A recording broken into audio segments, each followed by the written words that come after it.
Le titre, le Premier ministre Apollinaire Kyelem de Tambela a présidé ce jeudi à Ouagadougou la 4e session ordinaire de l'Assemblée générale du Haut Conseil national de recherche scientifique et de l'innovation, le HCNRSI. C'est tenu sous le thème « Mécanisme de transfert des résultats de la recherche, enjeux et perspectives des financements ». Tous les détails dans un instant. Dans ce journal également, la FESI en appelle au chef de l'État. Les difficultés de mobilité des étudiants semblent s'aggraver au fil des années. Peu de bus pour aller au cours. La FESI-BF appelle le gouvernement à l'aide. Vous entendrez son secrétaire général. Et puis, le SIDEF et la Direction générale de la douane se sont parlé au sujet de l'impact de la sortie du Burkina Faso de la CEDEAO sur les activités économiques. Et visiblement, la discussion semble avoir rassuré les hommes d'affaires. Voilà pour le sommaire. Bonsoir et bienvenue. C'est l'un des enjeux majeurs de la politique de développement imprimée par le gouvernement. Que les résultats de la recherche quittent le champ de la théorie pour la pratique. La question était au cœur de la 4e session ordinaire de l'Assemblée générale du Haut Conseil national de recherche scientifique et de l'innovation qui s'est ouverte ce jeudi en présence du Premier ministre, Leila Yampa Abdou Aziz Sarré. 77 nouveaux membres du Haut Conseil national de la recherche scientifique et de l'innovation installés par le Premier ministre. Ils auront entre autres pour mission de faire des recommandations pour répondre aux besoins en ressources financières des différents acteurs de la recherche scientifique et de l'innovation. Car selon le ministre de l'Enseignement supérieur, le domaine de la recherche fait face à un manque criard de ressources pour jouer pleinement son rôle de moteur du développement socio-économique du Burkina Faso. Bien que l'État burkinabé se soit engagé à financer la recherche à hauteur de 1% du PIB, le ministre Tiombiano révèle que de nombreux défis financiers restent à relever. Il invite alors les investisseurs à soutenir le secteur. En effet, la science et l'innovation ne peuvent apporter une réponse efficace aux défis socio-économiques sans un financement interne conséquent. En plus du budget alloué à la recherche par divers mécanismes, le gouvernement, sous le leadership de son Excellence, Monsieur le Président du Faso, engage les différentes entreprises et sociétés ainsi que les investisseurs à soutenir financièrement et de façon conséquente non seulement la recherche, mais également la formation d'une élite qualifiée dans les secteurs clés de développement. En plus de trouver des financements pour la recherche et l'innovation, il sera également question pour les nouveaux membres du Haut Conseil national de la recherche scientifique et de l'innovation de travailler à décloisonner le secteur de la recherche. Il est ressorti des échanges que l'une des premières critiques formulées à l'endroit de la recherche, c'est le fait que cette recherche soit cloisonnée.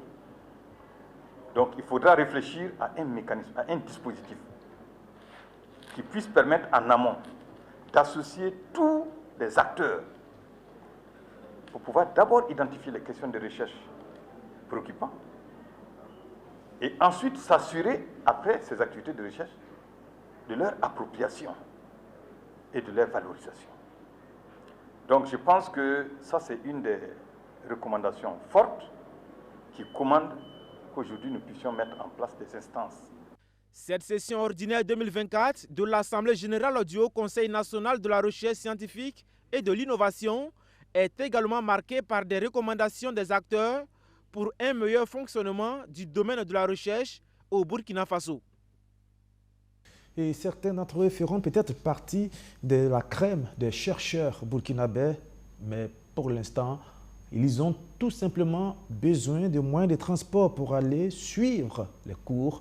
Un véritable parcours de combattants, déclare la FESI-BF en conférence de presse ce jeudi. Elle en appelle au chef de l'État. Je vous propose d'écouter le secrétaire général de la FESI-BF.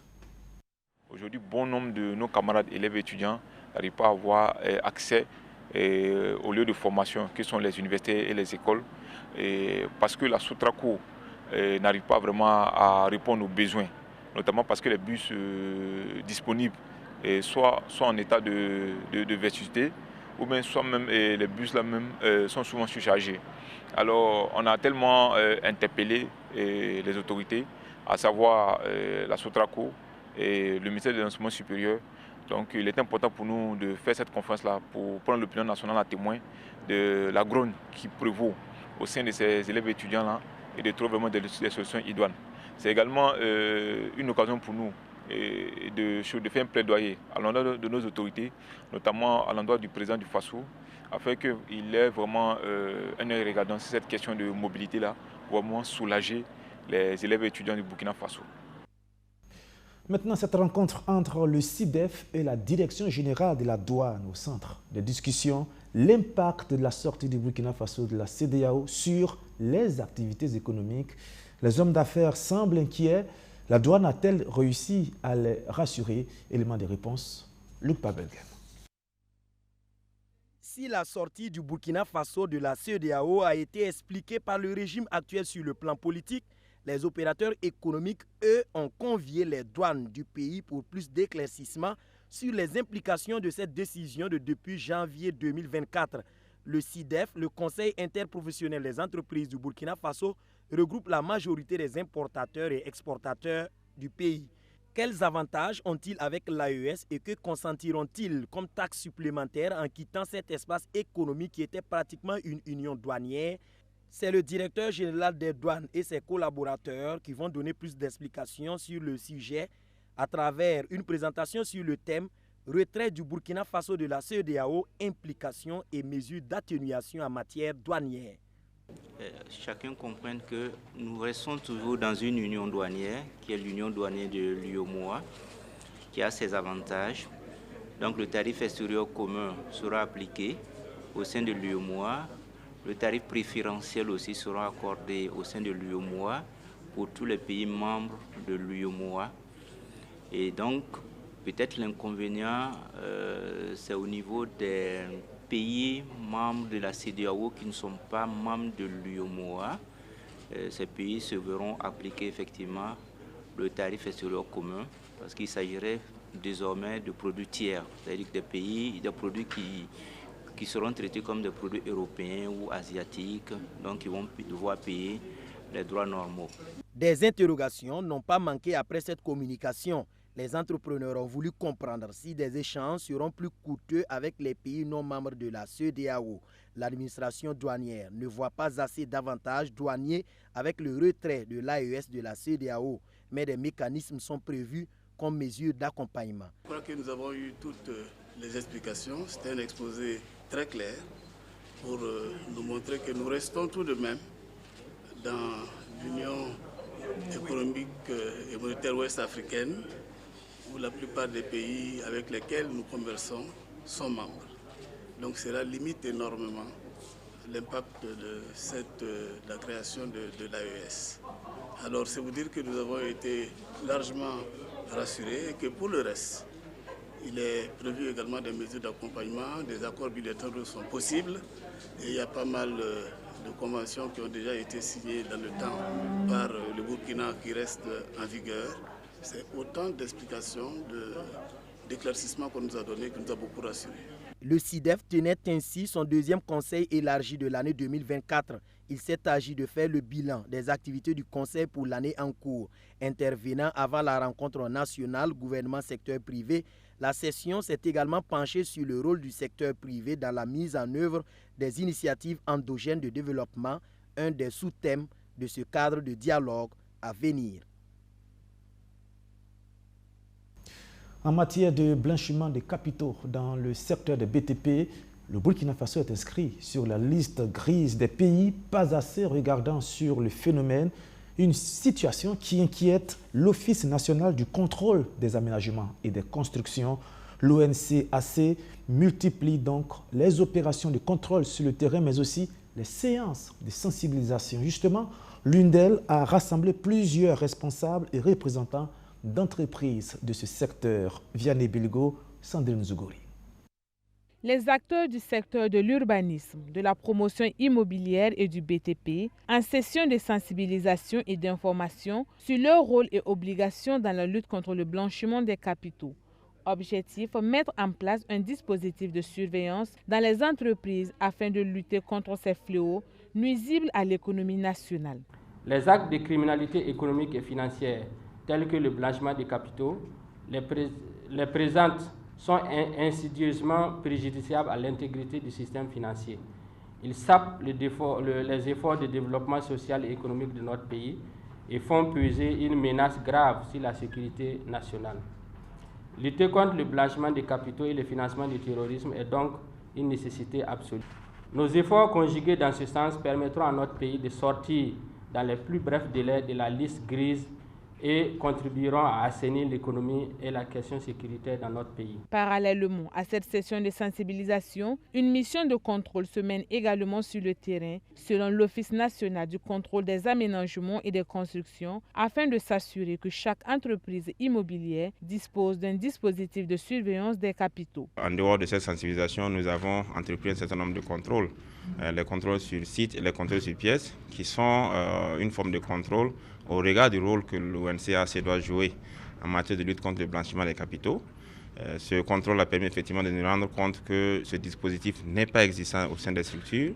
Ce contrôle nous a permis effectivement de nous rendre compte qu'il n'y a pas de déclaration d'opération suspecte et tous ces manquements-là ont conduit effectivement à l'inscription de notre pays sur la liste grise, qui est une place peu honorable et qui, si on ne prend pas des actions énergiques en vue de lutter contre, de mettre en place ce dispositif-là, va nous glisser progressivement vers la liste noire. Cette session s'inscrit dans le cadre des activités de l'Office national du contrôle des aménagements et des constructions. Elle regroupe une cinquantaine de structures. Le cadre de concertation des acteurs de l'inclusion financière a ouvert sa session 2024 ce 7 novembre. Pendant 48 heures, les débats vont consister à juger l'efficacité des initiatives prises par le gouvernement pour booster l'inclusion financière au Burkina Faso. Plus de détails, Luc Pabelgam.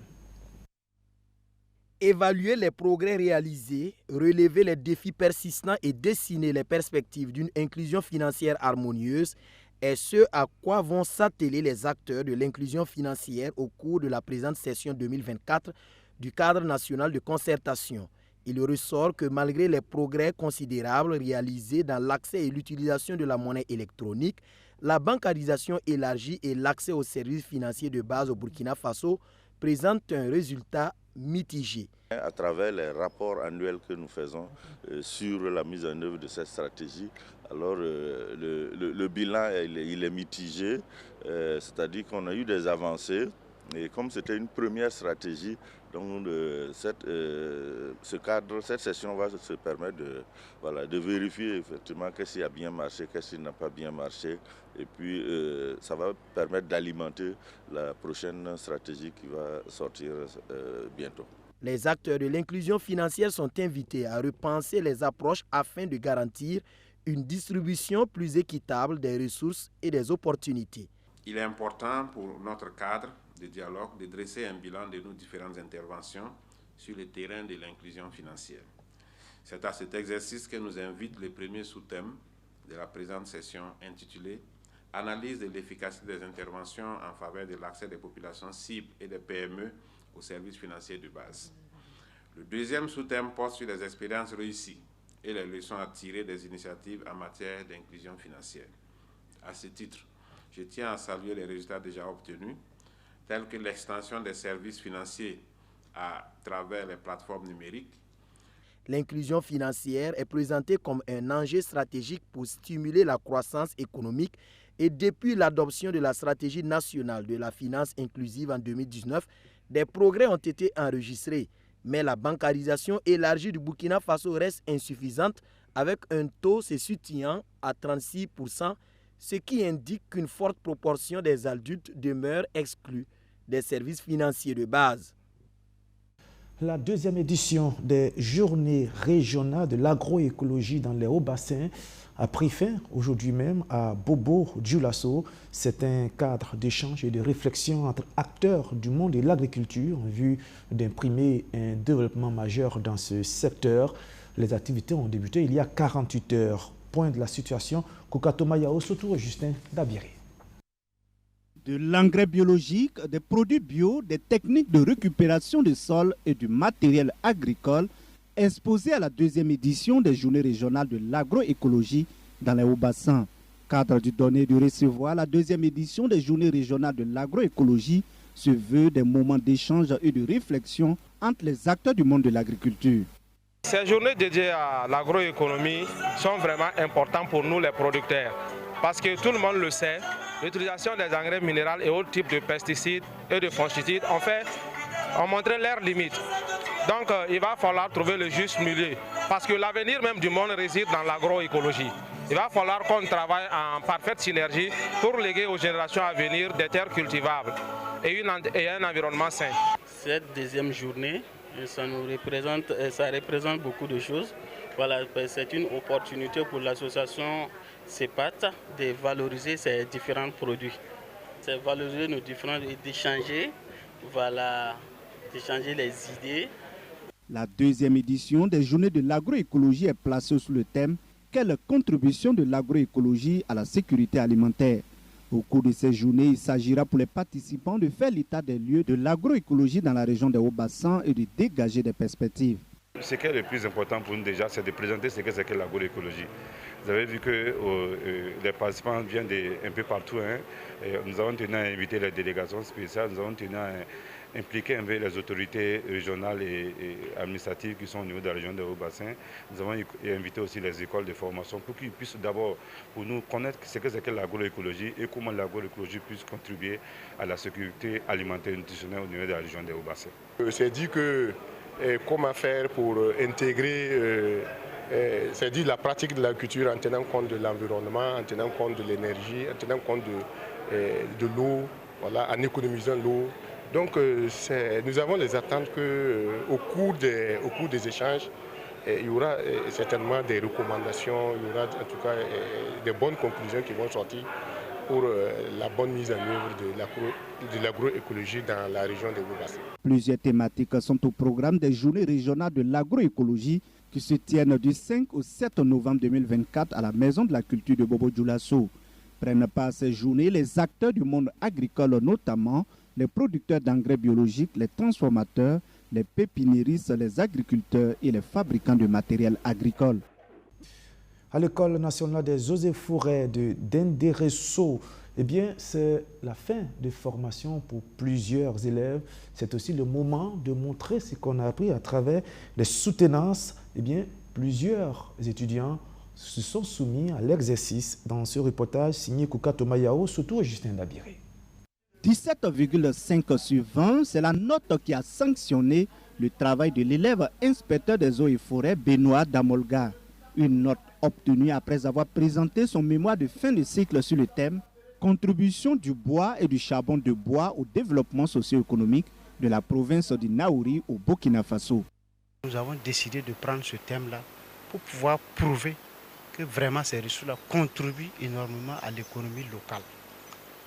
Raison pour laquelle nous avons pris ce thème pour pouvoir déceler vraiment la part contributive de ces ressources au développement local. Les conclusions sont vraiment satisfaisantes. Les acteurs ont des revenus qui sont en tout cas au-dessus du SMIC, qui est une référence au Burkina Faso. Les recherches contribueront vraiment à améliorer notre action sur le terrain. Ce sont des données que nous n'en disposait pas, mais à l'issue de ce stage, à l'issue de ces données collectées, ça va nous permettre d'être encore plus opérationnels sur le terrain et montrer aussi à cette population que, effectivement, cette filière bois d'énergie contribue à l'économie de la province. Amadou Barou, élève inspecteur de l'environnement, a lui soutenu son mémoire de fin de cycle sur le thème « Analyse du processus de réalisation de l'évaluation environnementale et sociale stratégique de la stratégie nationale RED+ du Burkina Faso ». Après la présentation de son document, le jury lui octroie la note de 18 sur 20. comme je disais, c'est un mécanisme de la Convention cadre des Nations Unies pour le changement climatique. C'est une initiative qui amène les pays à prendre des mesures pour éviter la déforestation et la dégradation des forêts, afin que les forêts puissent jouer leur rôle régalien qui est la conservation, le stockage du carbone. Et cette journée s'inscrit dans le cadre de la fin de formation des élèves inspecteurs des eaux et forêts, mais également des élèves inspecteurs de l'environnement. Voilà. Donc nous organisons aujourd'hui les jurys, nous tenons aujourd'hui les jurys de soutenance pour les 2 cycles. Il s'agit de 21 élèves inspecteurs des eaux et forêts et 6 élèves inspecteurs de l'environnement. Au total, ils sont 27 élèves inspecteurs des eaux et forêts et de l'environnement, dont un Gabonais a soutenu leur mémoire qui marque la fin de 2 ans de formation à l'École nationale des eaux et forêts. En rappel, l'École nationale des eaux et forêts comprend 4 cycles de formation, notamment le cycle des inspecteurs avec 3 ans de formation, le cycle des contrôleurs, le cycle des assistants et le cycle des préposés avec 2 ans de formation.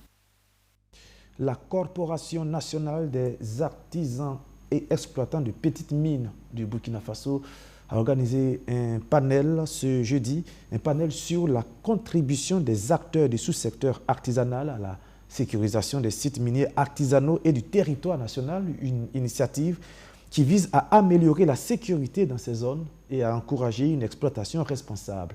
Le récit d'Abdourazak Traoré.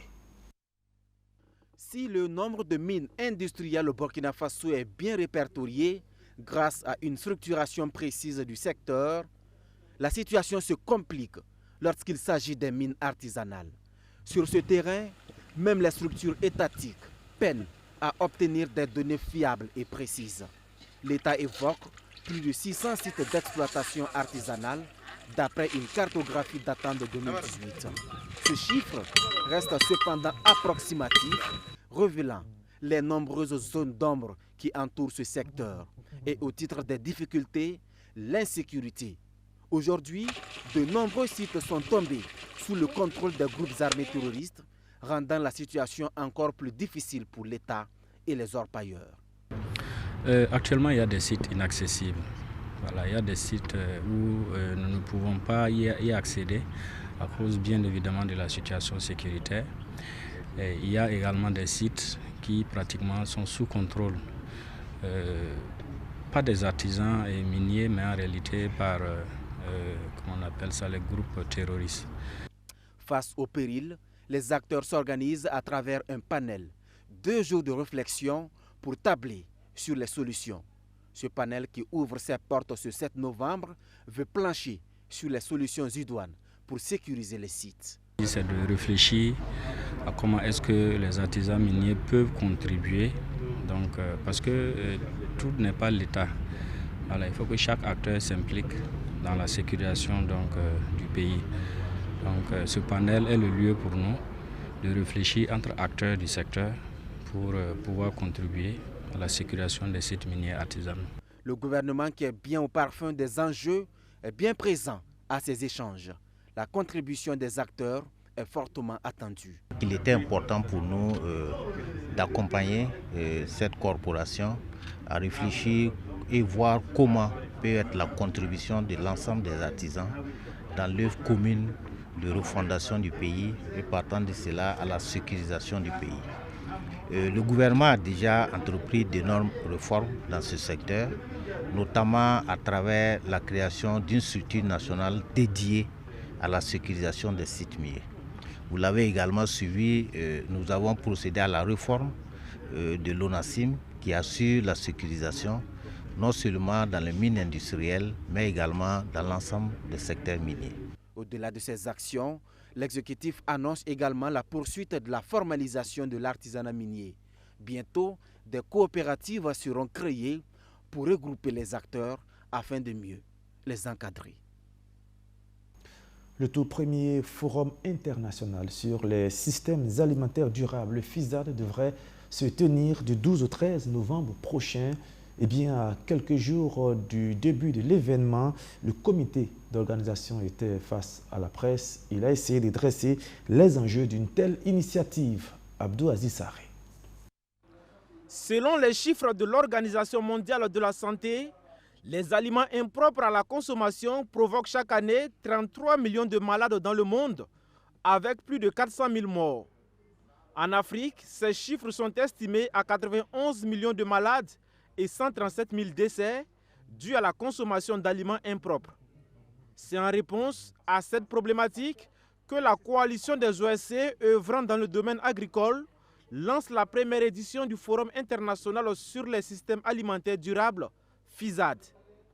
Cet événement, prévu du 12 au 13 novembre prochain à Ouagadougou, vise à soutenir les pratiques agricoles saines et respectueuses de l'environnement. Les systèmes alimentaires durables veulent que ce que l'on produit et ce que l'on consomme soit le plus proche de nous, qu'on soit le plus autonome possible. Et les intrants avec lesquels justement on fabrique cette production-là puissent être mobilisés par nous-mêmes. Si par exemple en produisant de l'oignon, les engrais chimiques doivent venir de l'Ukraine, ça veut dire qu'on n'est pas encore autonome. Donc les systèmes alimentaires, c'est un ensemble d'actions, d'acteurs qui, mis ensemble, doivent permettre à un pays, à une région, d'être le plus autonome possible. Et donc nous luttons pour sensibiliser et informer les gens pour que justement cette production puisse être relocalisée. L'autre ambition de ce forum international, promouvoir l'utilisation des semences améliorées auprès des producteurs pour une réelle atteinte de l'autosuffisance alimentaire en Afrique en général et au Burkina Faso en particulier. Le travail que les chercheurs ont eu à mener sur les semences améliorées sont des semences issues des souches burkinabées. Et ça, on veut rassurer l'opinion publique que les semences améliorées de sorgho, de mil, c'est des souches purement nationales que les chercheurs ont travaillé pour améliorer le rendement, la productivité. Des panels, des expositions et des rencontres techniques sont également au menu de cette première édition du Forum international sur les systèmes alimentaires durables. Dans le cadre du projet communautaire de relèvement et de stabilisation du Sahel, le PCRSS, eh bien, l'ONG ATAD a organisé une journée régionale des communautés du Centre-Nord, autorités administratives, locales, coutumières et religieuses, et plusieurs communautés de cette région se sont retrouvées autour de plusieurs mets locaux. Reportage et images, c'était à la mairie de Kossimoro, Abdou Aziz Saré. Le déjeuner est servi à la mairie de Kossimoro, dans la province du Sanématenga. Au menu, du haricot, du gapal, du zamenin et du tau, dégustés ensemble dans la convivialité entre communautés Peul, Mossi, Goulmanché et autres groupes ethniques résidant dans la province. C'est la journée des communautés et de sensibilisation sur les valeurs de tolérance du Centre-Nord. Cette région qui a connu plusieurs conflits intercommunautaires avec des conséquences désastreuses est désormais déterminée à réunir ses fils et filles autour des valeurs d'amitié, de fraternité et de solidarité pour faire émerger une société de paix. Et notre région accueille également beaucoup de personnes déplacées internes. Et c'est des occasions pour que les communautés puissent échanger sur les valeurs de tolérance, de paix, comment ils peuvent en tout cas s'accorder pour mieux vivre dans les localités dans lesquelles ces personnes déplacées sont. Également, la population haute également va contribuer avec en tout cas ce qu'elle a pour donner au niveau de ces personnes déplacées internes. Donc, créer un cadre d'échange, un cadre de partage d'expérience, un cadre de partage de nos valeurs culturelles est très important. La volonté de l'ONG ATAD en initiant cette journée dite des communautés est de susciter entre les différents groupes sociaux le partage d'expériences, de stratégies et de savoirs endogènes de résolution des conflits. Ici, ce que nous recherchons ici, c'est faut repartir à la base pour éduquer même la jeunesse à la diversité culturelle. Si nous savons que cette diversité, c'est une richesse pour nous, et la promotion de la cohésion sociale est rassurée. Cette journée de communauté est une activité de mise en œuvre du PCRSS, projet communautaire de relèvement et de stabilisation du Sahel.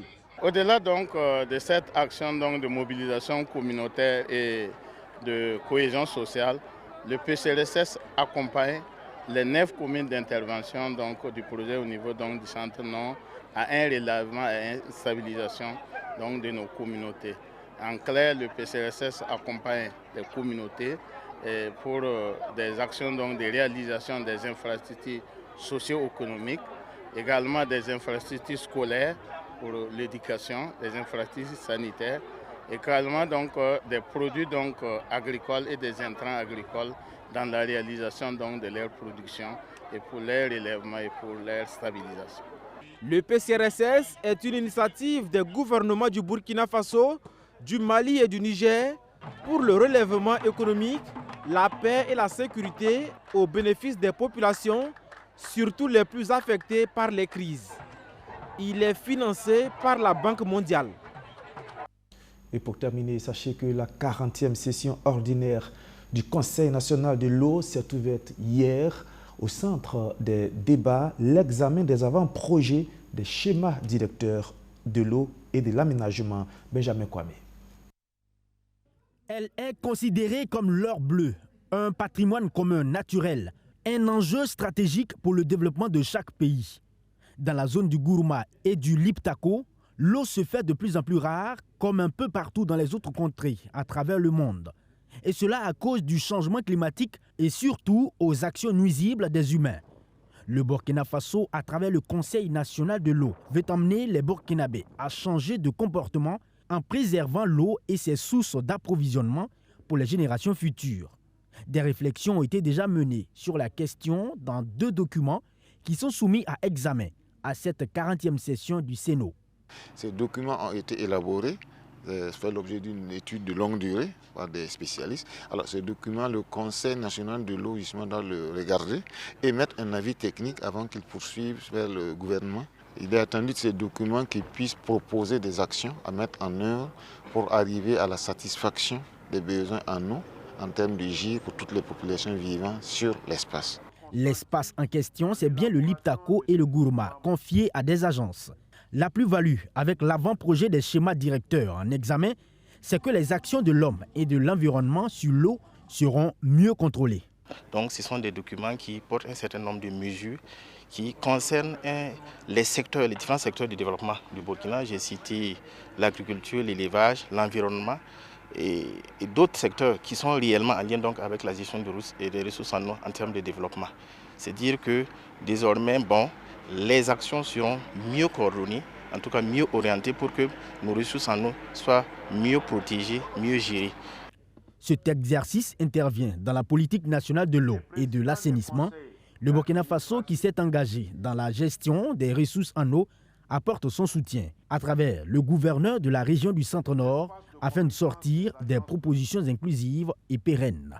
La gestion intégrée des ressources en eau s'appuie sur des schémas directeurs d'aménagement et de gestion de l'eau qui sont des outils de planification et de référence en matière de gestion rationnelle et durable des ressources en eau. Parvenir au bout de ce processus participatif est une victoire pour l'ensemble des acteurs du sous-secteur de l'eau. Les autorités communales de Kaya saluent aussi l'initiative et appellent à une conscience individuelle et collective afin d'abandonner ces mauvaises pratiques. Après examen, ces 2 documents passeront devant le Conseil des ministres pour adoption. Et voilà, c'est la fin de ce journal. Merci de l'avoir suivi et merci encore une fois de votre fidélité renouvelée. On prend donc rendez-vous pour demain à la même heure, 19h30, toujours sur BFM. Bonsoir.